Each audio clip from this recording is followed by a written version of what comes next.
Hey, how's it going, everybody? Sarasota Tim. Welcome to Evening Chat. Sitting here in the camper. That's right, I live in a camper, a trailer. Some people like to call it. It's a 25-foot, beautiful 2024 Flagstaff Microlight model 25FKBS. And it is amazing. It's like an apartment. It's my home, and I love it. And I'm living the minimalistic life. I have my camper, I've got my tow vehicle, and I've got a second vehicle that when I'm not using the truck to pull this with, to drive around, it's very nimble to get around town, and it doesn't take any gas hardly at all. It's a hybrid. So I'm saving everywhere I can, and one thing I got, plenty of vehicles. And let's talk about that vehicle. I made a video tonight. Did you see that? We may be going to Crusher 2. That's right. There's a very good possibility. I'm thinking seriously about a Ford truck. I've been thinking, let me back up with you, okay? Let me back up. I owned a smaller camper a year ago. It's been 1 year I've owned this one now.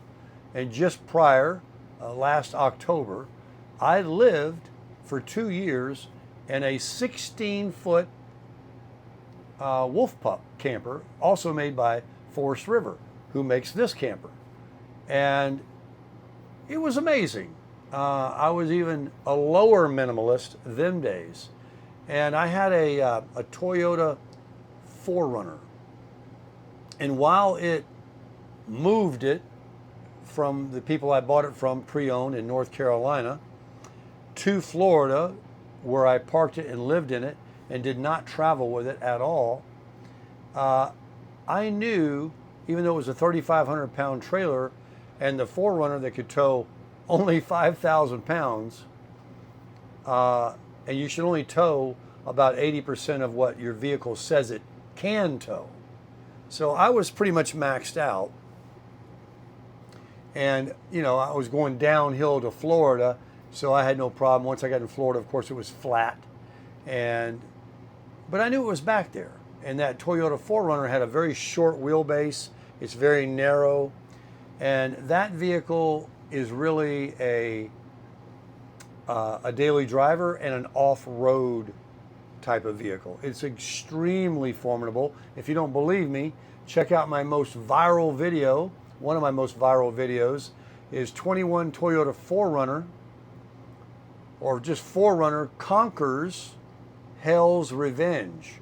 I went out to Moab, Utah after only having it 30 days at the most, and taking this brand new shiny red 4Runner somewhere you won't believe when you watch it. And I came close to rolling it at the very last second, but it came out of there unscathed without a mark. Well, that isn't true. My tailpipe, I put a little extra chrome tip on it. It was a little modification I did, and when I was going in and down and up, the bottom of it scraped, and I left it on there for a memory. But anyway, back to the story. The 4Runner, I then took last October to North Carolina. Went up there to see the, my eye is always itching. I have glaucoma, and my left eye looks red all the time. Sorry. We took it to North Carolina, my girlfriend and I, and we saw some family and friends. And when I towed it with that 4Runner, the 16-foot Wolf Pup, I said, this truck, I mean, getting on the freeway, it was a lot, all it could do to get up to speed. I knew then and there that, hold on a second.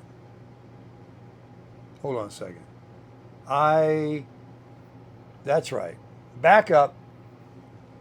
I took a trip to North Carolina with the 4Runner and the Wolf Pup, and that's when I discovered it hasn't got enough giddy up.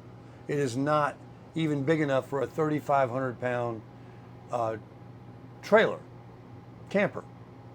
So I traded the Toyota 4Runner for a Toyota Tundra, a V8 pickup truck that I have now. And I took it up there to Georgia to see my daughter, and North Carolina, and the Georgia Apple Festival, and all that kind of stuff going on. And I could tell it was way, way better. Way better. Because it could tow 10,000 pounds. So then that's when I made the mistake of walking on this RV lot and found the Crasher this microlight that I live in, the 25 FKBS, aka the Crasher. And I was, is this going to really tow it? Is this enough? This thing weighs 6,500 pounds, empty. You add the batteries, the propane, your stuff, and then you got to add the weight that you put in your truck, the people, the fluids. I mean, it was, and the truck's good for 10,000 pounds. So I was knocking on the door of it being maxed out. But it's a very, very strong truck. The Toyota Tundra is really an amazing vehicle with a V8 motor. So I towed this back to Florida and lived in it, and I didn't go anywhere with it. And then moving forward, I moved to Jacksonville, and I said, you know what, I'd like to travel, make some YouTube videos. And because I've always traveled, and I did. But I bought a little camper because I was afraid of this being a little too heavy. And a friend of mine says, you know, when you start pulling that thing up them grades and them mountains, it's going to weigh a lot more than almost 7,000 pounds. And that kind of concerned me. So I bought this little camper called the Cramper. You guys remember it? The little bushwhacker. And that thing was cool. It really was. I mean, I really missed that little trailer. I had a great time with it. Went out to Laughlin, Nevada. Stayed at a casino RV park. Just an open park, no hookups or anything. They had water and a sewer, of which I didn't need either one because I had the little bitty camper. I slept in that. I didn't need air conditioning or electricity because it was, quite cool at night and everything like that. So I come back and I sold it. And a very, very nice gentleman bought it, him and his wife, that actually moved to Utah, where I was just at as well. So I wanted to go back out again, and I did. And everybody kept saying, well, you're crazy. Why would you take that little camper? Take your nice camper, this camper. And so I did. And I went there and I came back and I cussed it. I said, the roads are horrible. It was like potholes, like riding over railroad tracks. Big trucks were going by me and the thing started swerving a little bit. I was white knuckled the whole time, puckered the whole time. And so I did it anyway. And then I got back and I'm thinking about going again. And I'm like getting flashbacks and I'm getting older. And I'm thinking, man, people are always talking about those diesel trucks and stuff. I tow something, I don't even know it's back there. And I said, man, what does that feel like? I'll tell you what it feels like. It feels like when I took the Crusher, my Tundra, and pulled the Cramper, the Bushwhacker, out to Vegas and back. That's what it felt like. Like I didn't even know it was back there. In fact, I did forget sometimes it was back there. And I could drive a lot faster too. Not that I want to drive faster. I just want to feel like what I'm using to pull 7,000+ pounds is like, it's nothing. It's nothing. I mean, the Cramper was, I don't know, 1,000-pound trailer, 1,200 pounds maybe. And, this is 7,000. So anyway, I decided I'm not going to take another trip back out west because I'm talking about it, but I'm not going to do that because I can do it with the Tundra, but it's just not fun. It takes the fun out of it. It's just, if you get going more than 70 and you had to make a little evasive turn, you moved over to a lane, like, oh, there's a car, we come back. If you don't, And when the trucks come by, if you're not watching all the time in the side mirror, you feel the trailer getting sucked into them. It pulls you over into the semis going by. And it is nerve-wracking. And so I started, replaying this in my mind, and I'm thinking, that's like 2,500 miles out there and back. 5,000 miles. I got to do that over all them potholes. And I said, I don't know. Go somewhere else. That ship has sailed. But I've always said, since I pulled this with the Tundra, that, man, remember I was talking, if you've been with me for a while, I saw a Ford diesel one time up in Jacksonville at a parking lot. It was the beautiful red. It had chrome. I mean, it was the prettiest truck I've ever seen in my life. And I said, man, I need that truck. And it was an older truck. It looked brand new, and so I don't know how much it cost. I think it was like 40 grand or something, used. So anyway, long story short, I am a person of faith, and I do believe that I do my studies. Like when I bought this little Honda I have, I didn't buy the Camry because I knew I wanted something wider, heavier, and longer than, a Civic or a Corolla. And I didn't really want to buy a domestic, although I like Cadillacs and stuff. I just know that Japanese is the way to go. And then when I started looking at the trim levels of these Hondas and the Accord specifically, which is what I bought, I found that the only one that I thought was really worth the money was the most expensive one. And a lot of people don't buy that one because it's very expensive. And I wanted the hybrid. And unfortunately, the way Honda's doing it right now, they do not offer hybrid motors in entry-level Accords. It's only in the higher trim level. So it was kind of a force on that anyway, if you want that motor. So anyway, I bought that, and I don't regret it because it is an amazing car that doesn't cost anything to drive it. And so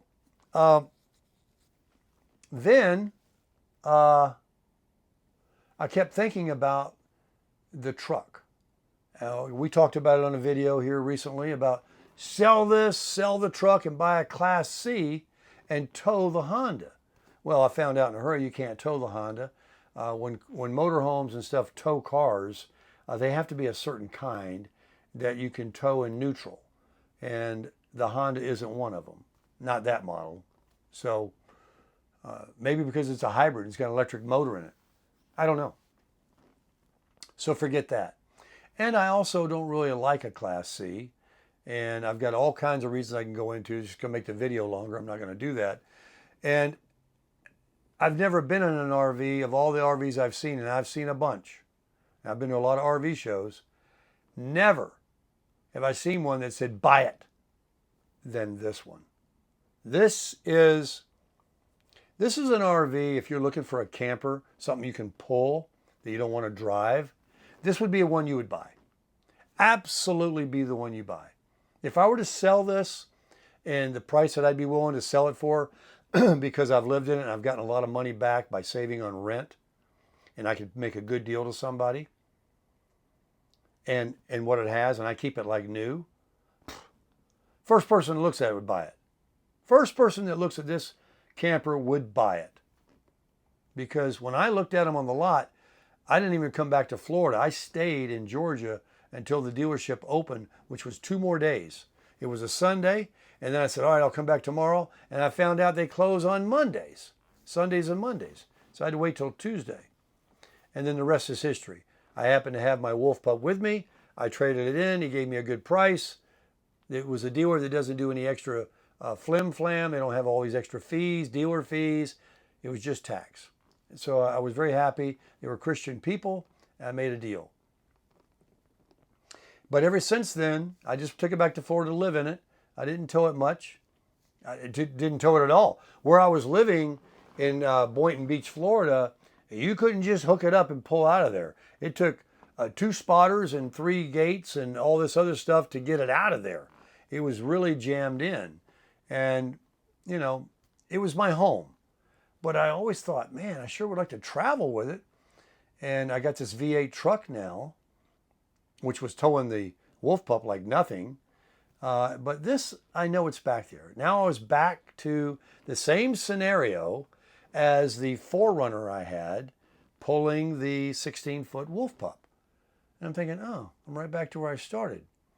I mean, it tows it, and it towed it. I went all the way across country with it, but I just don't feel. I see these guys going down the road pulling these big old long campers going past me 75 miles an hour. They got those Ford Chevy HDs, those diesel engines, and I hear about the torque, and I'm just, man, I'm envious. I was like, gosh, what's that like? I'm over here all white knuckled, you know. So it's always been on my mind. So today, for whatever reason, I think the good Lord, you know, said, go check out trucks. And I made a video. My battery went dead. That's why that video ended abruptly. I was in the truck today, and I didn't have a phone charger with me. Everything's in the Honda. And I just took the truck to do something today, and the battery was low. And so I made this video, you know, I was just going to make a video, that's all, because the trucks were very expensive. And so the battery went dead. But I saw the first truck. First of all, I walked the whole lot and nobody even came out and waited on me. I walked that whole lot. And I was all over, right in front of the showroom, on the side, everywhere. And I've never walked on a car dealer lot without somebody immediately going, hey, can I help you? I left. I couldn't find an F-250. They were all F-150s and Rangers and trimmers and all these other things I wasn't even interested in, all around the front of the, and then by the grace of God, I didn't pull out onto Main Street. I pulled out on a side street. I just went around the back to keep from going out into this, it was kind of heavy traffic. I said, well, I know, I'll just go over to this side road. I'm sure this dealership has a, you know, another exit back there. And what did I find? About 6 or 8 or 10, if you saw the video, F-250s all together, hidden in the back against this other road that I didn't even know. And if I didn't go that way, I wouldn't have even have saw them. So I jump out and I'm videoing and I mean, I'm looking, I didn't video right away. And I didn't bring my readers with me, although they were right there in the truck. And I looked up and I said, how much is this? And I saw $92,000. I said, well, the Tundra is going to be it forever. And it will work. So I'm just staying with that. And then I go down the line a little bit more, you know, and I said, there's got to be one like cheaper. Then I discovered that one had a diesel engine and all of that. But these other 250s, the 3/4 ton truck, they were down the line there. I saw this white one. I love white. And it was $60,000 window sticker. Now that's a lot of money. Don't get me wrong. But when you go look at Chevys and Fords, do you know how much those trucks cost? 2024s? Take a guess. $90,000 to $120,000. You know, you get one of these dualies, super duties, or a 1-ton F-350. Anything can really pull like a fifth wheel camper or horse trailers and, you know, heavy loads. They're over $100,000. So when I saw 60, and it wasn't a diesel though, it was a 6.8 liter gasoline motor, a large V8 with a lot of horsepower and pound-feet of torque,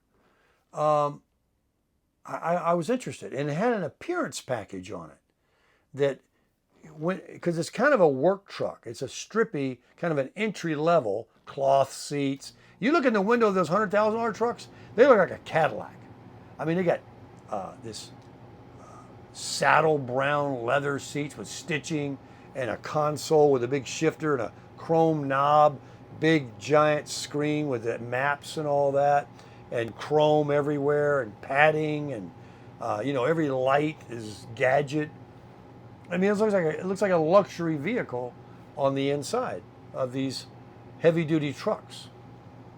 Diesel motor's $12,000 by itself. $12,000 upgrade to put a diesel motor under the hood of a Ford pickup truck. So I'm looking at the $60,000 one. I said, wait a minute, and I looked at some YouTube videos later today. I'm getting ahead after I made that video. And turns out I was a Chevy guy. I've always kind of liked the Chevys, the styling and all that. I still like them. But there's something about a Ford. And the fact that Ford didn't need a bailout during the Obama years and General Motors did, I've always respected. And I think they're pretty good. And, when you compare that to a Japanese car like the Tundra, there's the old story. Remember your grandfather's Ford or your grandfather's Chevy? He still got it. He had it 30 years. It still runs. The old Ford pickup. Of course, today the technology is different and the motors and everything's different about them. But, hey, those lasted. So when I did my research, though, these independent creators that made these videos on them said, hey, this is like the best bang. This is the best thing since sliced bread. Got to get 2 of them.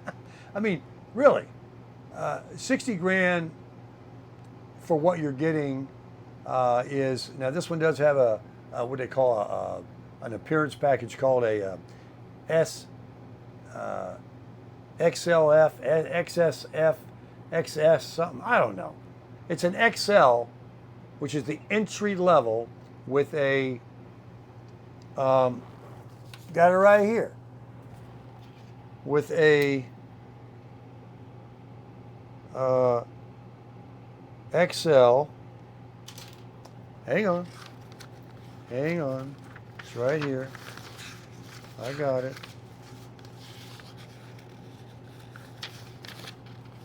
Oh, come on, Baker. How hard is it to find? Guy gave me the invoice price and all that. Well, I don't see it. I'm just trying to find out what package it had. I don't have it. I have it, but I'm not going to keep looking. $5,000 is what it costs extra for this package. You get those black rims and tires and the running board down the side and a few other things. And it makes it look more luxurious than it really is, because on the inside, it's pretty simple and plain with cloth seats and all that. And it's a 6-passenger. You can actually put the armrest up, and those luxury ones all have these big consoles down the middle with the shifter down here, console. This has got a column shift. But I love that truck. So anyway, we're talking some numbers, and the Tundra is worth a lot of money. I don't know if they're giving me enough for it. They looked at it. We talked about it. I'm sleeping on it. So we'll see. So nothing's happened yet, but, a man is how he thinketh. And whatever you think on, you give strength to. And everybody likes a new pair of shoes, right? So that's the latest on that. Let's switch gears now, and let me just tell you about more of my personal business. I went to the doctor today to get that blood work explained to me. Perfect. Looks like I'm going to live to be 180.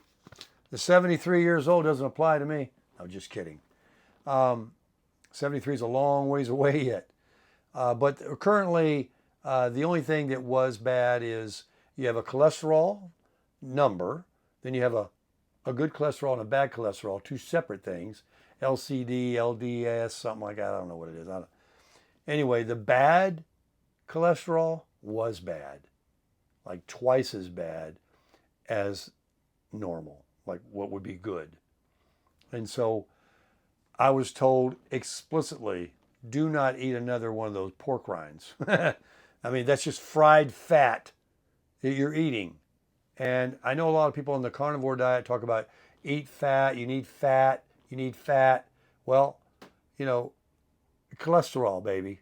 And so the doctor wants to see me again in 3 months and do another blood test to see if it changes. And if not, they're going to put me on a statin. Or actually what they're going to do is, and they could do it now, but I said, we'll just wait 3 more months. They want to do a CAT scan, a CT scan, or whatever you call those things, where they check you. There is a copay that could be $70 to $100 I'd be willing to pay. That checks these veins out that are just little tiny veins that can get clogged up with plaque. And, I don't want to stroke out. But all the other blood work couldn't be better. I'm healthy as a horse, doing good. And that is something that she said, could be reflective of the amount of pork rinds, the red meat, and the carnivore diet. She did not try to discourage me from it. She said that I should incorporate some vegetables, maybe, say the broccoli and cauliflower. She didn't go into saying all the carrots with sugars and stuff like that. And like the 80-20 hamburger meat, to maybe go with 90-10. Much leaner steaks like filet mignon, not the marbling kind like ribeyes, and not even as much red meat, maybe chicken and fish. And I love them all. So I think I'm going to get my 5,000 minimum steps a day. I think I'm going to stick with fish and chicken and enjoy a filet mignon every now and then. And hamburger meat will be very lean. And she said, absolutely. And this kind of, a lot of you were saying about eating weenies with eggs and all these things because you can eat, it's meat. She said, stay away from the garbage meats like sausages, hot dogs. Those are all like the stuff they just rake up off the table, and make into, and I agree with that. So I could still stay with carnivore. I do need a vegetable. I think the doctor said, I could eat a good green salad, even with blue cheese dressing, but stay away from all the fatty ones, olive oil, vinegar and olive oil, of course, and all that. So I believe that people that go on carnivore that want to lose 50, 80, 100 pounds, that is something. And it's not about weight loss. I understand, Jim Bauer, that, it's a lot of health benefits too. So I want to stay with that, but I want to modify it because I really believe if I don't eat cakes and candy and cookies and fruit cake, which I love, and I get my 5,000 steps in a day and I continue hustling at the gym like I'm doing, and I do eat the proteins and stay with lean stuff and just have a few vegetables, and I think I'm going to lose weight or stay, lose inches and build muscle because I don't need to lose 30 pounds. I don't need to do any of that. I just want to have good health from it. I do agree that the skin tone color has been better. I think those foods that we eat give you these splotches that come out in your blood from this processed stuff. I had no idea. I thought it was just geezer marks. I don't have them anymore. I don't think I have them as bad. And so, believe me, I'm all about this protein, healthy. In fact, I want to start looking at grass-fed, organic, spend a little extra money and buy, because I'm becoming kind of a health nut now. Thank you, Jim Bauer, and others in my community that are also doing carnivore that talk about a lot of nutrition that you know way more than I do. And so I appreciate everybody's opinion. So that's that on the diet and my blood work. And now I'm going to go back to the dermatologist on that last thing where they took some biopsies, like 6 of them, and 3 of them came back pre-cancer that they want to do some more scraping and burning and freezing on like 3 of the 6 and shoot me out the door, and I should be good to go with that. And I'm going to have that done next week. And then I should be all caught up for a few months before I go back to the eye doctor, before I go back to the primary to check the cholesterol again. And once a year, of course, twice a year, I'll go to my dermatologist. I think the only thing I need to incorporate now is some dental, get a cleaning, and then they're going to want to sell me 10 grand worth of dental work, which is probably up to 20 grand now that I'm never going to do. I'll have them all yanked out first. But as long as I'm not in any pain, I'll keep them cleaned. I'll do what I got to do, and that kind of thing. So now let's finish off with the politics. All right. Folks, they call Donald Trump for years a fascist and a Hitler. And they put up all these Trump charges they got against him, which none of it stuck. Russia, Russia, Russia. The man's, I never seen anybody crucified more, especially a previous president of our country, so despised by the media and the left, so hated, and trying to put him in jail and just crucify this guy. And they just make it up. Trump comes up in a garbage truck today. He pulls up to the rally. I understand. I haven't seen it yet. I got to see the video on YouTube or something. He pulls up in a garbage truck. Is that true? Oh man, this guy is quite the marketer. So nobody's ever been crucified as much as this guy. But when you call somebody and their supporters garbage, I mean, it's one thing to say, hey, we ain't got no use for that Trump. We can't stand that Trump. And I invite all you subscribers out there, you MAGA people, to come over to our side. We want you to. We're going to make America good. We're going to lower prices, all these things. But they don't say that. What do? They come out and said, him and his supporters are garbage. That's 3/4 of this country, probably 80, 90% of this country, truth be known, that support Donald Trump. They may not like the way he talks about some things, but they know he's a better pick than Kamala Harris. Oh my gosh. So a mistake was made, and Trump came out, immediately apologized. They went under damage control. Some guy I've never heard of either, a comedian, comes out and says that one of those places in the islands, Puerto Rico, is a floating garbage pile. You know, nothing there but a floating garbage or something like that. And the joke went over flat, and the joke was not funny. And they immediately, denounced this person, as they should. I mean, that's not funny. Even though